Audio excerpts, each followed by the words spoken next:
Thanks for watching tips and tricks how to install a shower cartridge with PEX. I picked this one up off Amazon and it was about 200 bucks for the whole kit. I'll show you that in the video. Keep watching. I'm gonna go over some quick things for beginners. Using Teflon tape. Some people like pipe dope. That works great too. We got this brand here. You can flip it over. This is Monster tape. It says on the package, minimum of 3 wraps. That means a continuous wrap, and you must put this on in the correct direction because as soon as you go to put it on and twist it, you don't want it to unravel.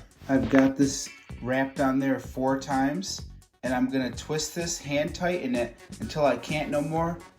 Then you'll grab a vice grips, lock on it, and twist it 2 times to 3 times only, no more than that. For beginners, I took it out of the housing. Some of them don't come with a housing. This one did. It's made by Kess, if I didn't say that, K-E-S. They're on Amazon. And the housing comes apart right there. You actually cut this right here. It tells you it's better keeping the tile surface in the blue. So it's, I don't know why that's on there, just for deeper showers or something. I actually draw my plan out before I get started, so I make sure I don't go and PEX crimp these and then I gotta undo them. So I got my cold water going this way. I got my shower handle over here. Up there is where my rainfall shower head's gonna come down to. And I've got it hanging there. Gonna continue to put on all these pieces. And you can see, even though I'm not a beginner, I still draw a plan of how this is gonna look.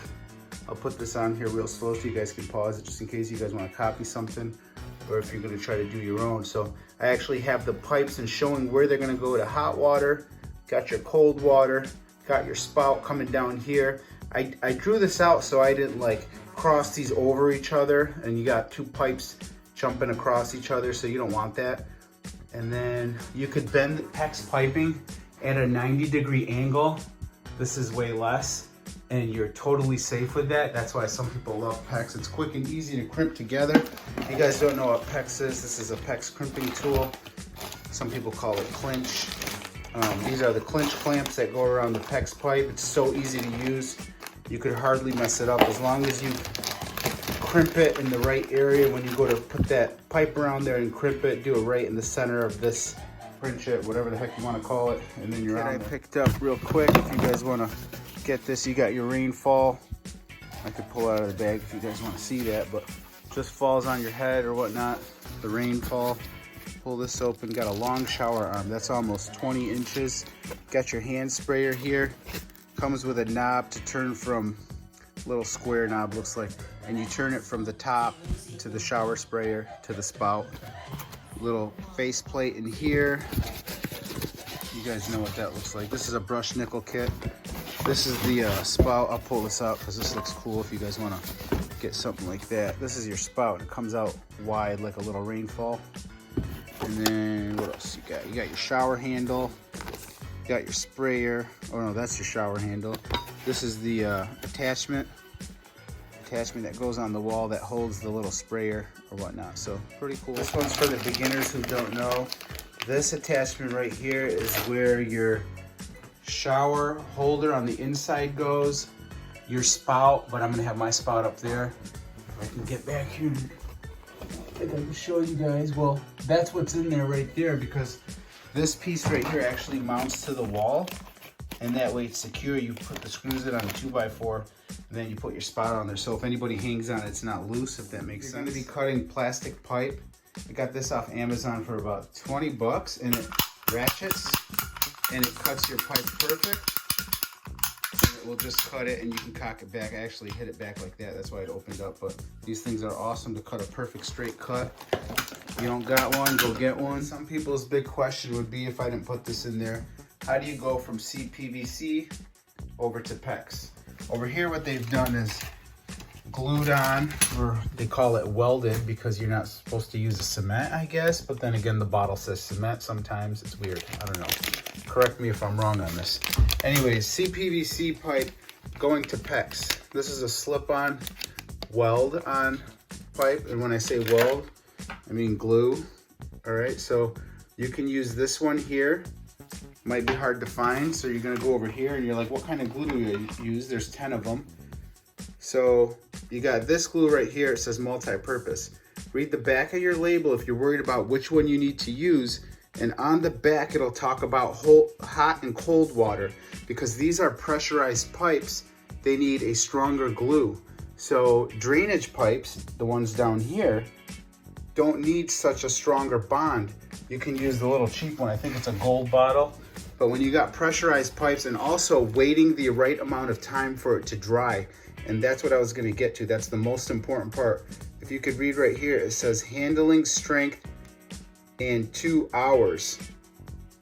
15 minutes cure time at temperatures above 60 degrees Fahrenheit. Just give it 2 to 3 hours before you turn your water back on, so you make sure that you got a good, nice, tight glue or weld or whatever the hell you want to call it.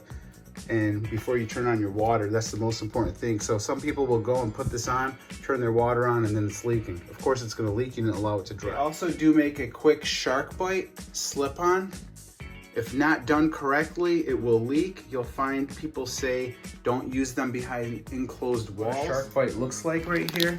And I just keep these just for temporary or emergencies or whatnot. But I don't like using them behind closed walls, only because people have said not to do that. Have I ever had a problem with them? No. They are very quick, very easy to use. Make sure that you have no burrs if you're gonna do it. And then when you slip this on, it's all about that little rubber O-ring. And also make sure you mark your depth. You must go in as deep as you need to, or else you will get a leak that way. I'll see the little silver teeth in there. That's what grabs it, and it slips all the way in. It goes to about probably this deep. You'll be surprised how deep it goes.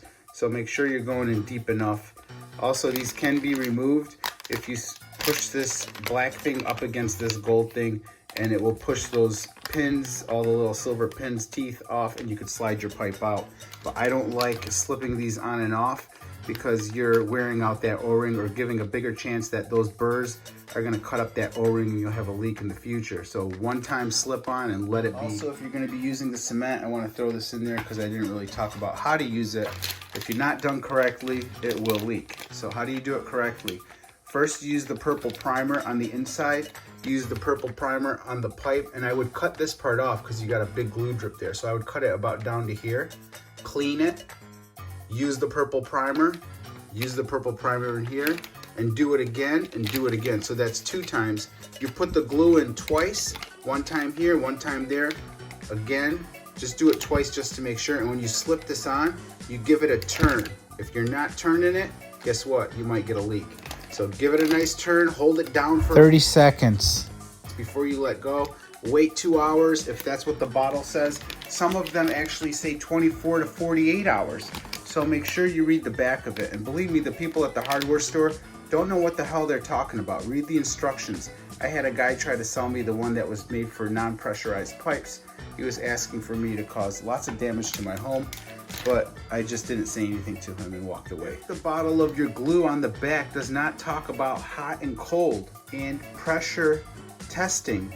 Pressure means that it's not a drainage pipe. They're asking you to use this on a pressurized pipe, meaning that it's hot and cold water or your faucet water and not just drainage. So that's what you want. If it doesn't talk about it on the back on the instructions, it's not made for pressurized pipe. I'm sorry, this could get a little bit difficult. I know there's a lot to it. This one actually tells you to hold it in for 30 seconds. I think in the video I said 10 or 15 seconds. Right there before you let go as you push the pipe in after the twist. Also wipe off any excess glue. Whoever did this job was an idiot, because this tends to like destroy the pipe and weld into it, if that makes sense. Anyways, just wipe it off and you'll be good. Continue to assemble this tub plumbing, and I'll continue to show you some little things here and there. Just showing off these little LED lights. I put a niche in the wall. I also did a niche over here, and the one light switch controls all that. Let me turn this light off so you guys see. RGB, that means red, green, blue, auto. Got those on eBay. Outdoor deck lights. Look for that. You can find those on there. Give you a little close-up on what the hell this thing looks like. It's got 2 wires and it ties in, jumps in one after another. And they're really easy to install as long as You just wire them together to make sure you have space. You guys can see what's going on here. So when you're all done plumbing, make sure to turn your water on before you go and seal this all up, and just do a water test and make sure that nothing is leaking as you're done, especially with all this plumbing going on here and all these joints. So just turn it on, and watch it for at least a couple hours just to see what's happening. Another product that you don't really have to use, but you can. So you got your pipes going through the wall, might have a little rough surface, tends to expand and contract. So you would mount this to the wall like that, and you can put it on after, see how it slips on. Put 2 screws in there, then you know your pipe is not rubbing up against the wood or expand and contract in this little groove where it's, try to get the camera in there. There you go. You see how that's nice and smooth. If it does expand and contract, you won't have a leaking pipe in the future. Hex tubing, and make sure that you use the hot one, which is red on the left side. That's where hot water always goes into, and the blue one on the right side for cold water. If you put these vice versa on accident, you'll get cold water coming out of this pipe and hot water coming out of this pipe, just because of the color of the pipe. Right. With that said, if you believed what I just said, stop what you're doing, go call a plumber, and have them install this plumbing job. Right. This is where I like to clinch my clamps. There was a time I crimped it really close to here and I did get a leak. Only one time out of doing hundreds of these, but I like to leave that 1/4 inch, and then that's where I clench this thing. If you've never used a PEX tool, as you clamp this and say you want to stop, it doesn't let you until you finish the complete closing of the tool before it opens back up and lets you let go. Crimping that's how that should look. If you ever need to get back in here, you can cut this with an angle grinder. Just take your time, go slow while the water is off, and put a new one on. I would cut the pipe again and then just reset it just in case, because after this pipe gets clenched on the inside, it's actually molding to the clench clamp.